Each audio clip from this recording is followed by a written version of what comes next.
SMA maupun di calon mahasiswa. Kemudian apa sih ke depan seperti apa dan kenapa di FTKI dan di Trisakti. Tentunya yang kedua, yang kenapa di FTKI dan Trisakti Anda bisa buktikan sendiri nanti dengan virtual touringnya di kampus ya, tentang fasilitas, tentang dosennya dan segala macam. Ini saya akan memberikan semacam glance pandangan overview yang bisa untuk Anda renungkan, kemudian mungkin dipertimbangkan untuk mengambil keputusan yang tentunya ini keputusan yang baik dan mau tidak mau Anda yang harus memutuskan. Oke, izin saya share ya, Mbak Penayang. Ya, silakan Pak Dekan. Oke. Teman-teman sekalian, satu judul yang untuk menggelitik teman-teman sekalian, kenapa perlu ahli kebumian dan energi? Kan? Kenapa sih diperlukan ahli kebumian dan energi? Secara gamblang, ya karena kita hidup di bumi, kita hidup di lapisan batuan, dan kita banyak mengambil manfaat dari lapisan-lapisan bumi, lapisan-lapisan kerak bumi, baik yang berupa batuan, tanah, mineral yang single maupun yang berasosiasi dengan yang lain. Kenapa itu perlu? Nah ini kita jawab nanti. Sehingga ketika kita berpikir prodi apa yang harus saya ambil, maka salah satunya adalah bahwa prodi itu memberikan peluang kita dipakai terus-menerus dan digunakan terus-menerus sepanjang manusia membutuhkan, sepanjang manusia ada. Bumi dan energi, tentu Anda sudah tahu, bahwa itu sangat diperlukan, di samping manusianya sendiri, di samping kesehatan dan segala macam. Jadi teman-teman yang berkecimpung di sini, di ahli kebumian dan energi, memastikan bagaimana bumi itu bermanfaat dan dilakukan secara hati-hati dengan base mining praktis untuk kelanjutan kehidupan kita. Dan energi sangat jelas, tanpa energi, yang dalam hal ini sekarang semua dikonvert ke listrik, maka semuanya akan gelap. Handphone Anda tidak ada, tidak bisa dipakai, Zoom tidak dipakai, tanpa listrik, kita kembali ke zaman batu. Itu yang ingin saya ungkapkan pelan-pelan, dan semoga ini nanti cukup waktunya, dan bisa menginspirasi teman-teman memilih prodi yang belum memilih, menjadi lebih yakin ketika sudah memilih, dan bagaimana nanti ke depan Anda ingin berkecimpung di bidang apa. Teman-teman sekalian, kenapa kita butuh ahli kebumian? Karena ada kebutuhan yang selalu harus dipenuhi, yaitu mineral, kemudian energi, kemudian hal-hal yang menyangkut kebutuhan pokok kita. Lalu, apa yang dibutuhkan? Terutama energi. Dalam konteks mungkin Anda mendengar atau melihat atau membaca tentang transisi energi, yang energi fosil akan punah dalam waktu dekat, ternyata itu harus disikapi dengan bijak. Memang keperluan energi itu dari tahun ke tahun bertambah dan selalu berubah. Nah, ini salah satu contoh prediksi kebutuhan energi secara global dari tahun 2010 sampai 2050. Oke, dari International Energy Outlook 2021. Oke, kalau kita lihat, teman-teman sekalian,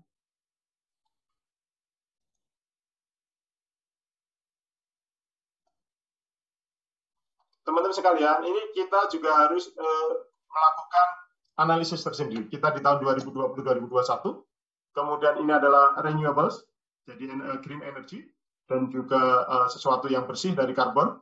Dan kita tahu bahwa kita harus selalu berusaha untuk zero carbon di 2060. Tentunya ini harus kita siapkan dan dengan hal-hal yang lebih praktis. Kenapa? Kita masih memerlukan energi fosil sampai beberapa tahun ke depan, harus juga tidak tergesa-gesa untuk langsung pindah ke green energy. Kenapa? Di samping belum siap juga energi-energi yang renewable itu selalu diusahakan terus-menerus. Nanti kita lihat bagaimana pemerintah atau secara global memprediksikan. Kemudian tahun petroleum, energi fosil, natural gas, kemudian coal, itu ini tahun sekarang, kemudian dia relatif flat untuk coal, untuk sampai 2050. Ini yang memprediksi International Energy Look 2001. Okay? Kemudian petroleum, ini dia naik kebutuhannya, okay? Energi konsumsinya. Natural gas juga naik slightly, gitu kan. Namun, kita harus tidak boleh pungkiri bahwa renewable energy itu naiknya lebih signifikan kebutuhannya ya, dibanding energi fosil lain. So, energy fosil will not be there. Tapi renewable energy terus ditingkatkan. Jadi pesimisme bahwa energi fosil hilang dan segala macam dalam serta-merta waktu yang cepat, itu dari prediksi ini tidak akan terjadi dalam sampai 2050. Apakah suara saya oke, Mbak Praya? Kedengar Pak Dekan. Terima kasih. Kemudian ini, target bauran energi nasional. Kita lakukan, kita lihat ini di semester 1 2020, kita lihat ini 2025, ini 2050. Kita lihat persentase yang minyak bumi dan batu bara, merah sama coklat, dia turun dari 34, 25, ya, 34, 25, kemudian 20. Kemudian yang batu bara dari 35, 30 menjadi 25. Oke. Kemudian yang gas bumi dari 19 dinaikkan menjadi 22, menjadi 24. Kemudian harapannya renewable energy, geothermal, solar, dan segala macam, itu dari 10 ke 23, kemudian ke 31. Artinya meningkat ke renewable-nya. Secara persentase, migas atau batu bara dan itu turun secara persentase. Tapi coba lihat, perhatikan nilai MTOE-nya. 106, 400, sampai 1000. Oke? Let's say kita ambil yang minyak bumi, migas. 34, artinya kira-kira 35%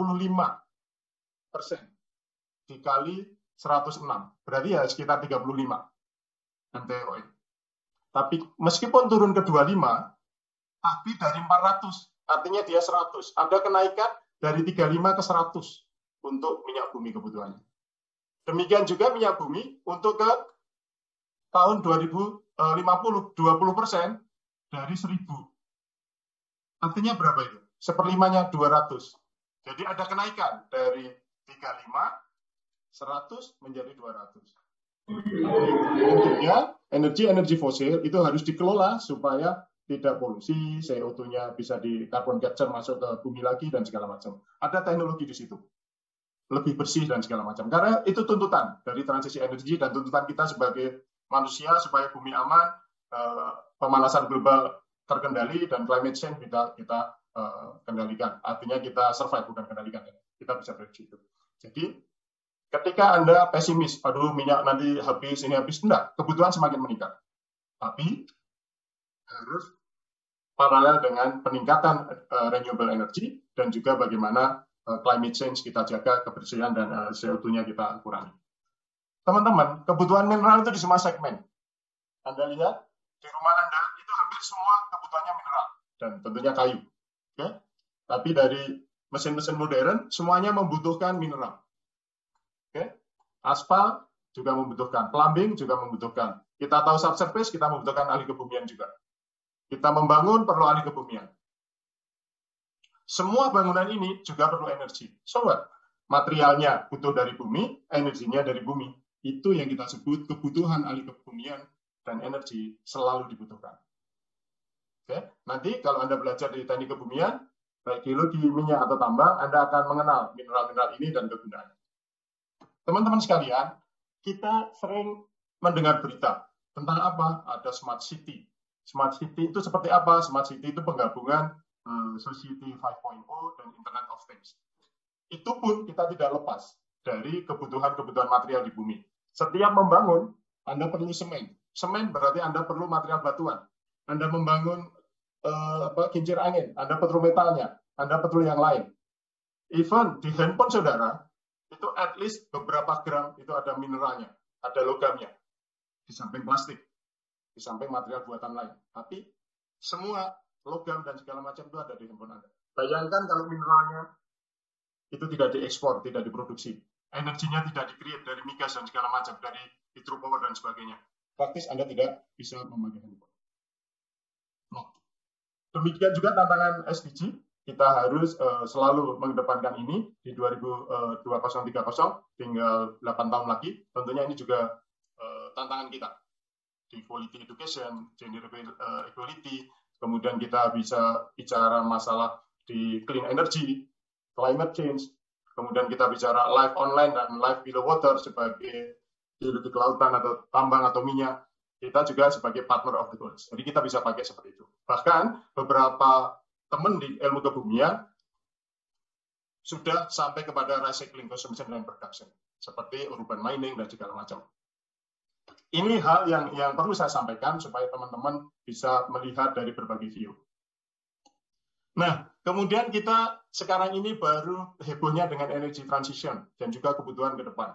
Artinya, kita sering dengar di berita atau diskusi atau webinar, ada istilah brown energy, kemudian green energy, bahkan di pemerintah Indonesia bicara blue energy. Tidak bisa dipungkiri bahwa energi fosil, gas, coal, oil, itu menjadi kebutuhan dari 100 tahun atau 150 tahun yang lalu. Tapi apakah kemudian hilang dengan adanya transisi? Tentunya tidak.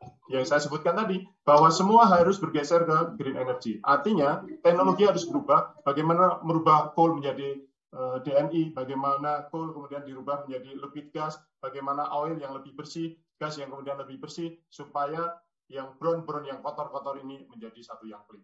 Tentunya ini yang harus kita pikirkan sebagai ahli kebumian ke depan. Teman-teman sekalian, kenapa industri 4.0 itu begitu berpengaruh? Karena kalau kita runut, ketika tahun 1700-an membangun itu perlu cuma karbon, batu, sama besi.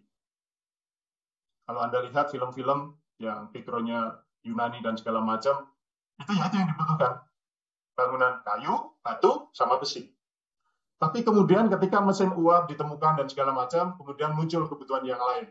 Ada timbel, ada Fe, ada Mn, ada karbon, dan segala macam. Kemudian ketika mobil-mobil ditemukan di tahun 1900-an, dibutuhkan lebih banyak lagi. Ada aluminium, ada nikel, dan sebagainya, segala macam. Di tahun 2000, kebutuhannya lebih banyak lagi. Ada thorium, ada uranium, dan segala macam. Artinya, semakin kemajuan industri, mineral itu dibutuhkannya semakin bervariasi dan semakin banyak. Jadi, apakah kita ragu bahwa kita masuk ke FTKE, masuk ke bidang-bidang kebumian? Tidak, karena itu selalu dibutuhkan dan selalu berkembang. Ini yang saya maksud tadi, bahwa ketika kita berpikir tentang bagaimana milih prodi, salah satunya adalah bagaimana jurusan ini dibutuhkan sepanjang masa. Kebumian dan energi termasuk yang dibutuhkan sepanjang masa. Yang perlu dilakukan adalah adaptasi, kemudian semakin meningkatkan hal-hal yang berbau teknologi. Itu teman-teman. Jadi semoga ini memberi point view yang lain teman-teman yang belum menentukan dan lebih mantap teman-teman yang sudah memilih. Dan ini juga kita harus siapkan bahwa buku-buku yang tebal segala macam ini nantinya menjadi hal-hal yang dapat diakses online dan perlu dipersiapkan digitalisasi di dalam kebumian dan energi. Lalu kalau itu dibutuhkan, kenapa harus di Indonesia? Kenapa harus di FTKE? Karena Indonesia mempunyai sumber daya geologi yang melimpah dan bervariasi. Apa istilahnya sumber daya geologi, sumber daya alam? Sumber daya alam di sini itu semua yang ada di alam, baik angin, laut, matahari. Nah, kalau sumber daya geologi berarti sesuatu yang berada di kerak bumi. Jadi semacam batu bara, migas, kemudian mineral lain, kemudian geotermal, kemudian infrastruktur, granit, andesit yang untuk bangunan, untuk semen, batu gamping untuk semen, ada batu akik, itu termasuk kelompok sumber daya geologi. Nah, angin, kemudian matahari, itu termasuk sumber daya non-geologi. Air, itu termasuk sumber daya geologi. Ini kira-kira. Kita isi sebarang Cuma pertanyaannya, berapa potensinya, berapa cadangannya, mana yang bisa ditambang, mana yang kualitasnya rendah dengan teknologi tinggi, mana yang kualitasnya tinggi. Nah, itu pertukar kalkulasi. Nah, ini perlu engineer-engineer dari kebumian dan energi. Ini kita banyak sebarannya. Demikian juga non-logam. Kenapa perlu non-logam? Kenapa kita perlu belerang? Kenapa kita perlu bentonit? Kenapa kita perlu pasir laut? Kenapa kita perlu oper? Perlu andesit? Ya, itu dibutuhkan. Minimum untuk infrastruktur. Bayangkan jalan kereta api tanpa batu andesit, dia tidak akan bekerja dengan baik. Atau batuan buku yang lain. Nah, Anda harus petakan. Artinya, di dalam ahli kebumian, itu bisa dari level yang SER2 sampai ke level yang emas, nikel, uranium. Ketika Anda belajar. Mau ke geologi, tambang, maupun perminyakan. Bisa dari geothermal, yang liquid, sampai ke migas. Itu untuk perminyakan. Jadi kita banyak pilihan. Ketika kita banyak pilihan, tergantung kita memilih mana. Nah, kelemahan dalam empat dasar terakhir untuk pendidikan kebumian dan energi, ahli-ahli pertambangan, ahli-ahli geologi, ahli-ahli perminyakan, itu hanya terbatas pada mineral-mineral yang menjanjikan. Sehingga mineral-mineral yang saat ini tidak menjanjikan ditinggalkan, akhirnya keahliannya diambil orang lain. Oleh luar negeri, atau mungkin oleh orang ilmu lain cuma menekuni di situ, sehingga menjadi expert. Kenapa? Karena sekarang ini tidak ada batasan untuk menjadi pintar. Kalau dulu belum ada IoT, mungkin yang punya buku lebih banyak punya kesempatan. Cuma sekarang dengan pulsa 10.000, kita sudah bisa googling kemana saja. Itu harus kita siapkan untuk menyiapkan tenaga-tenaga yang ada di Indonesia untuk kebumian dan energi. Ini potensi CBM. Kalau teman-teman belum mengenal CBM itu coal bed methane, dari gas metan yang asalnya dari fracking perkahan dari coal yang di bawah permukaan, sehingga itu bisa diproduksikan. Ini potensinya. Potensi batu bara juga masih banyak. Dan ini kira-kira, kalau kita bicara pertambangan, maka ada copper, ada nikel, ada lifetime kita. Berapa tahun? 38, 22, 130. Pertanyaannya, apakah cadangan ini akan habis 2 tahun kemudian? Pasti di pikiran Anda bisa, oh mungkin iya, mungkin tidak. Oke. Kalau eksplorasinya yang dilakukan oleh ahli geologi tidak menghasilkan cadangan, maka atau kegiatan eksplorasinya nol, maka 2 tahun ini akan tercapai habis coppernya, nikelnya.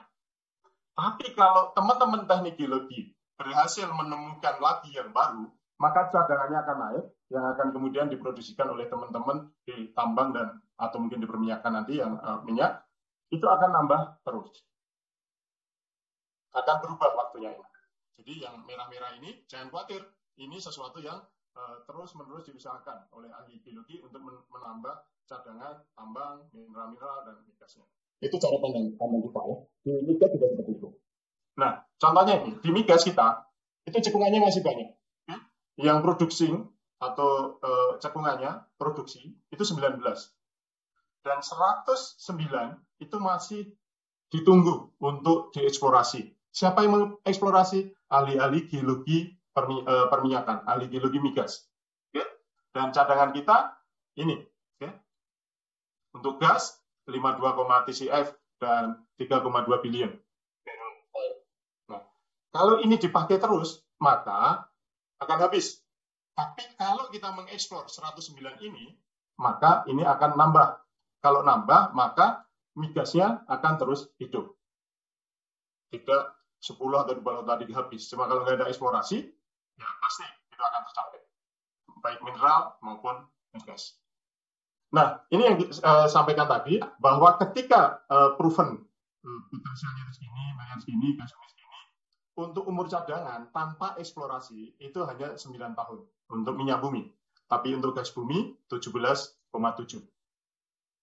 Tapi jangan lupa, sama dengan mineral tadi, bahwa kita potensi cekungannya masih banyak. Defisit ini diatasi dengan apa? Meningkatkan energi baru terbarukan dan juga mengeksplorasikan, memprioritaskan investasi untuk eksplorasi dan produksi migas.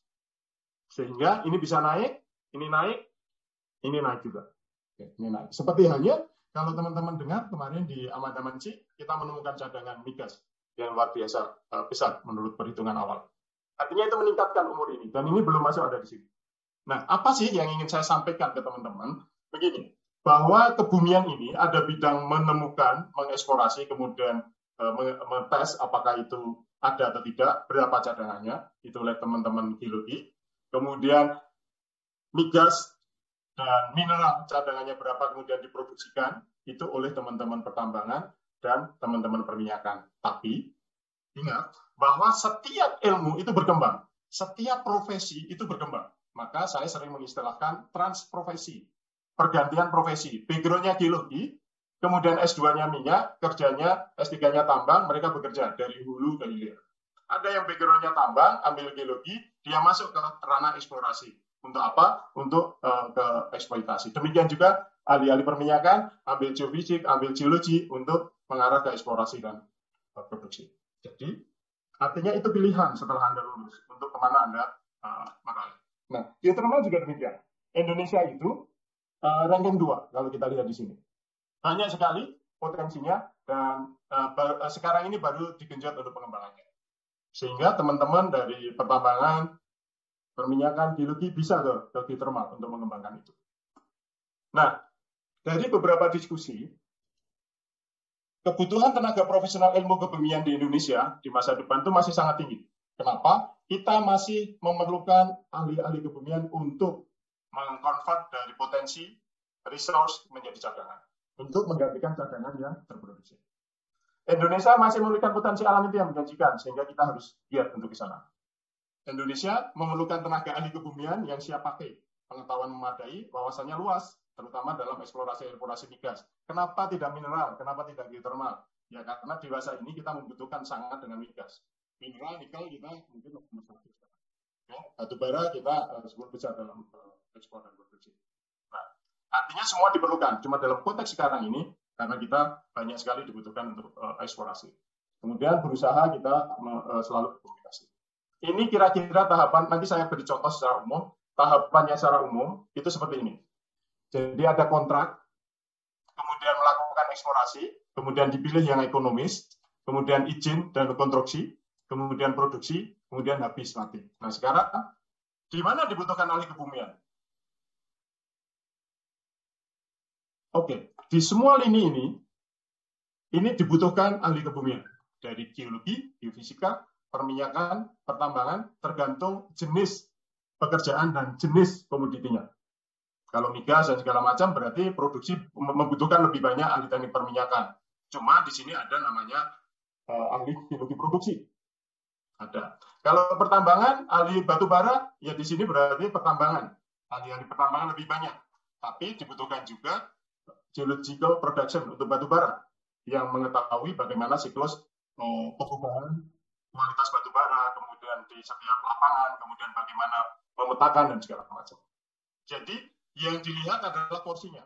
Kalau produksi berarti porsi teknik pertambangan dan teknik perminyakan tergantung komoditinya yang banyak diperlukan. Di eksplorasi itu lebih banyak dibutuhkan ahli geologi, ahli geofisik, ahli untuk apa menemukan. Tapi apakah di sini tidak diperlukan ahli pertambangan dan ahli perminyakan? Diperlukan. Kenapa? Ada yang disebut dengan sumur eksplorasi, ada yang disebut dengan sumur-sumur untuk pembuktian. Nah, itu dibutuhkan ahli perminyakan, dibutuhkan ahli pertambangan untuk memastikan titik-titiknya beroperasi dengan baik, datanya valid. Jadi, teman-teman, kita harus berpikir secara kolaboratif dan integratif. Satu kerjaan, satu lapangan tidak mungkin diselesaikan oleh satu orang ahli. Itulah yang kita sebut dengan kita bersinergi dengan teman-teman lain.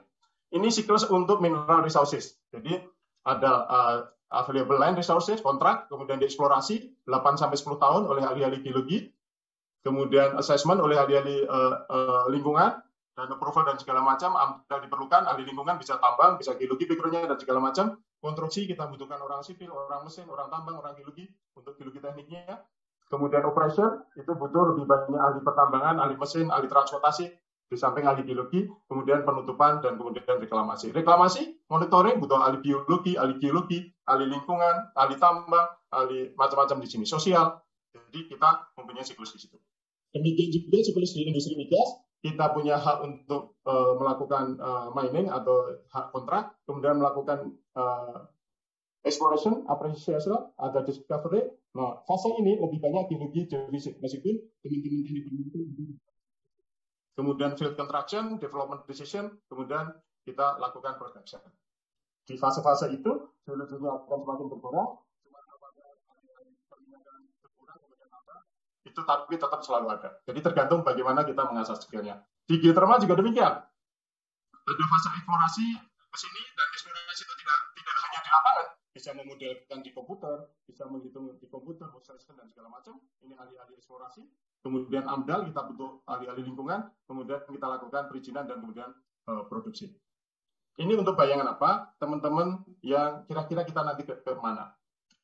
Demikian juga ketika kita bicara di lebih level ke geologi tata lingkungan dan juga ke geologi teknik. Kita perlukan peta-peta geologi, kemudian land surface form, kemudian potensial natural disaster maupun vegetation, kita punya soil, dan kita harus berpegang pada peta-peta yang ada ini untuk merekomendasikan tata kota yang baik, yang kemudian di surface-nya akan ada arsitektur landscape, ada orang sipil, dan sebagainya. Tapi kita menyiapkan data-data untuk di lapangan tersebut. Kenapa itu diperlukan? Dan juga kalau kita mau ke lingkungan, kita juga bisa. Bagaimana ahli geologi, ahli kebumian, tambang, dan minyak, setelah membangun, menambang sumber daya alam, bagaimana mengembalikan. Pengendalian lingkungan bagaimana, daya tampung lingkungan gimana untuk konservasi, untuk geowisata, geopark, dan segala macam. Nah, inilah yang kita maksud bahwa geologi lingkungan, geologi teknik itu menciptakan keseimbangan lingkungan dan infrastruktur mitigasi bencana. Sekali lagi, yang saya sebut geologi lingkungan dan geologi teknik ini orang-orangnya bisa dari bidang kebumian lain, bisa dari tambang, bisa dari minyak, bisa dari geografi, bisa dari sipil dan segala macam. Jadi sekali lagi ini sesuatu hal yang harus kita perjuangkan terus, bagaimana kita semakin pandai dan bertransformasi untuk keahlian-keahlian lain. Ini juga pendayaan gunaan, kemudian lalu lingkup kerja ahli geologi dari kebutuhan tadi, maka lingkupnya gambaran seperti ini. Ada kegiatan eksplorasi, baca itu geologi untuk SDA. Tapi setiap tahapan eksplorasi itu juga ada orang-orang yang ahli berhubung dari perminyakan, dari pertambangan. Ada ahli-ahli seismik di samping ahli-ahli geologi. Ada ahli instrumen, ada ahli pengukuran. Itu yang termasuk. Kemudian kegiatan eksplorasi geologi dan geologi tambang dari survei geologi seperti apa, baik lewat udara, geofisik, survei di alam seperti apa, orang mining merancang, kemudian melakukan drilling dan segala macam. Demikian juga di geologi teknik atau di tambangan yang underground, bikin terowongan, di monitoring. Ini bisa kombinasi ahli-ahli kebumian lain. Okay? Sorry. Ini eksplorasi geologi, tipe geologi dan produksi migas.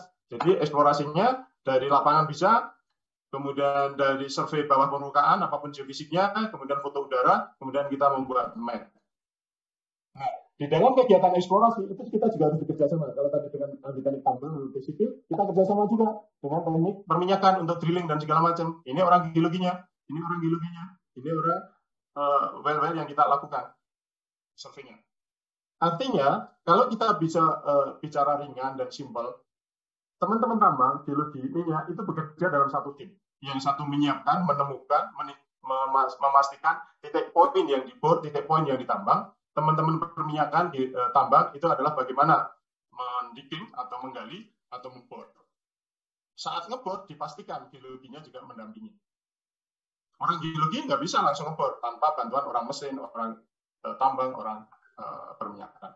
Jadi itu yang harus dilihat secara menyeluruh. Dan ini ke depan istilahnya ada smart mining, smart mines bisa untuk pertambangan dan juga dilakukan di bidang-bidang lain. Nah, teman-teman, tantangan semakin berat. Dampak revolusi industri 4.0 itu banyak. Ada banyak kerjaan yang bakal hilang, ada pekerjaan yang luar biasa kemudian tergantikan. Nah, menurut Anda ini hoax atau real? Ini hoax kalau kita bicara hal-hal yang dibutuhkan setiap hari. Obat, kesehatan, energi, itu jadi hoax. Karena itu dibutuhkan terus-menerus. Pangan, itu terus-menerus. Tapi itu menjadi real kalau prodinya adalah sesuatu yang bisa digantikan dengan mudah oleh mesin. Apa itu? Penjawab telepon. Pegawai bank yang mengcounting, kasir, dan segala macam. Tapi pilihlah prodi yang unik, sehingga itu menjadikan Anda tidak akan tergantikan oleh robot, tapi Anda mengendalikan modeler dan robotnya. Salah satunya adalah ahli-ahli kebumian dan energi, karena itu selalu dibutuhkan.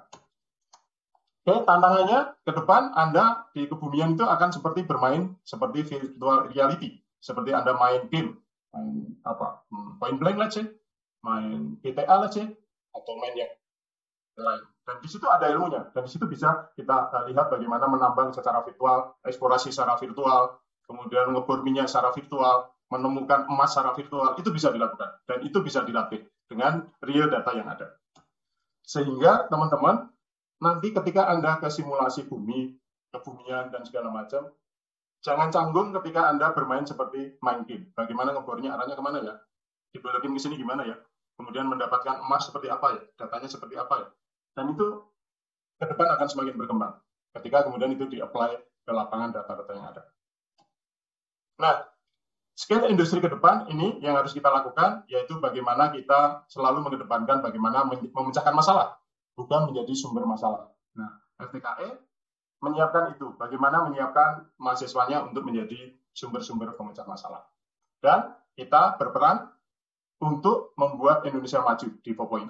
Kita terlibat di situ dan harus dinamis dengan kurikulumnya, dan kita harus juga mempelajari tentang 5 teknologi kunci untuk di kebumian dan energi, yaitu AI, IoT, kemudian VR, advanced robot, dan 3D printing. Ini kita selalu harus ke sana supaya kita tidak ketinggalan.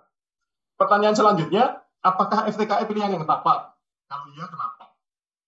Nah, nanti akan dikunjungi lab-lab dan fasilitas yang ada, dan pada akhirnya Fakultas Teknologi Kebumian itu punya 4 prodi, yaitu teknik perminyakan, teknik geologi, teknik pertambangan, dan magister teknik perminyakan. Ke depan tentunya ini akan berkembang sesuai nanti kebutuhan dan juga kemampuan Trisakti untuk mengembangkan prodi-prodi yang lain. Pendidikan dosen FTKE itu semua sudah minimum S2. Dan targetnya adalah minimum 70% itu S3. Kurikulum kita itu kurikulum yang beradaptasi ke digital. Jadi selalu adaptif. Ketika meskipun saya nggak setuju teori Darwin, cuma saya cukup tergelitik dengan istilah digital darwinisme. Artinya kita harus beradaptasi. Ketika teknologi dan inovasi berevolusi lebih cepat dari kemampuan kita untuk menyerap, maka adaptasi dan inovasi untuk menggunakan perkembangan itu. Kita mungkin tidak menjadi pelopor Indonesia, atau kita tidak menjadi pelopor, tapi kita menjadi follower yang cepat sehingga suatu saat kita menjadi pelopor. Oke? Itu yang kurikulum kita selalu adaptif. Detailnya nanti pasti Anda akan di-guide oleh teman-teman. Kemudian kurikulum kita juga selalu improvement, selalu diperbaiki terus-menerus. Tiap 2 tahun, 4 tahun kita terus memperbaiki diri. Dan kita selalu bicara masalah lifelong learner. Jadi bagaimana teman-teman itu diberi bekal untuk belajar terus.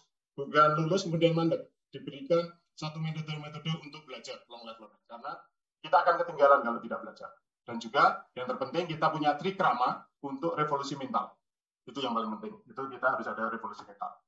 Kita harus ada kurikulum yang mengaplikasikan proses iterasi, kemudian mendorong inovasi, dan juga kita harus siap-siap dengan disruption. Karena disruption hanya bisa kalau kita selalu beradaptasi. Dan kurikulum kita mengedap itu karena apa? Sangat simpel alasannya. Karena kita akan berkembang terus dan kita ingin kebumian dan energi berkembang sesuai zaman. Mensupport energi kita, energi mineral-mineral kita, dan batu bara kita, serta geothermal kita. Keunggulan yang lain, kita terakreditasi A secara institusi, prodinya A dan B, berada di pusat bisnis dan pemerintahan, networking kita sangat luas dengan industri, fasilitas labnya 7 tahun umurnya, semua diperbarui, kemudian sumbangan software dari industri hampir 2 triliun, dari Schlumberger, dari Halliburton, dari Landmark, dari Micromine, dari Supermap, dan segala macam.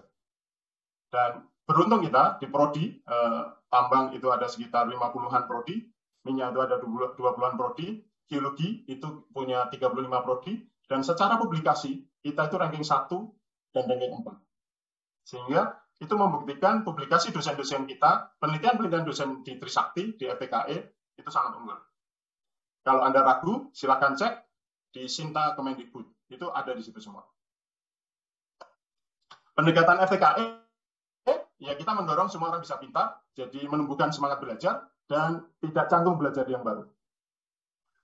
Mendorong semua bisa pintar, memberi channel kesempatan yang banyak berlimpah untuk belajar sendiri, dikait oleh dosen-dosen yang nationally recommended. Mendorong online course, dan itu selalu kita sampaikan. Bagaimana bisa mendorong bisa pintar? Membangun mental pemenang, tidak gagal gagal, dan tidak menyerah. Kenapa? Itu sangat perlu untuk beradaptasi. Kalau Anda kalah sekali, stop, that's it. Anda terbunuh dengan zaman. Apa itu mental pemenang? Kalau Anda pemain gamer, Anda newbie, maka Anda terus mencoba terus untuk menjadi naik tingkat, dan akhirnya juara. Itu yang FTKE tawarkan. Never give up. Membantu mengenal diri. Kenapa? Pengenalan diri itu sangat penting. Apa tujuan Anda? Passionnya apa? Semangatnya seperti apa? Apa yang Anda suka? Itu dikembangkan oleh dosen-dosen. Pendekatannya friendly. Jadi kalau di lapangan, dosen itu bukan siapa-siapa. Dosen adalah partner Anda, kakak Anda, dan segala macam. Bertanya. Kemudian menawarkan atau memberi peluang skill apa yang diperlukan. mengasah kognitifnya, social emotion skill-nya, dan memberikan gambaran future work-nya seperti apa di FTKI.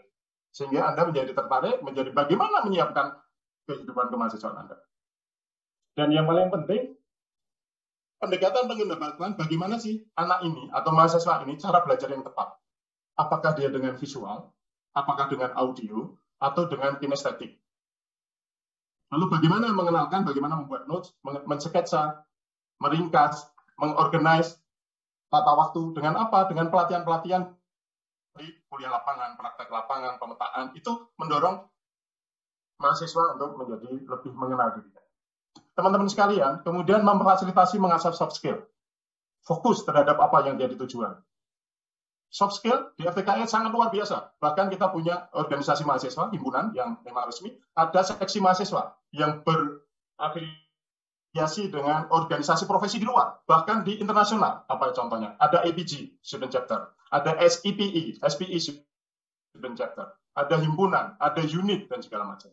Oke? Ada perhapi, segala macam.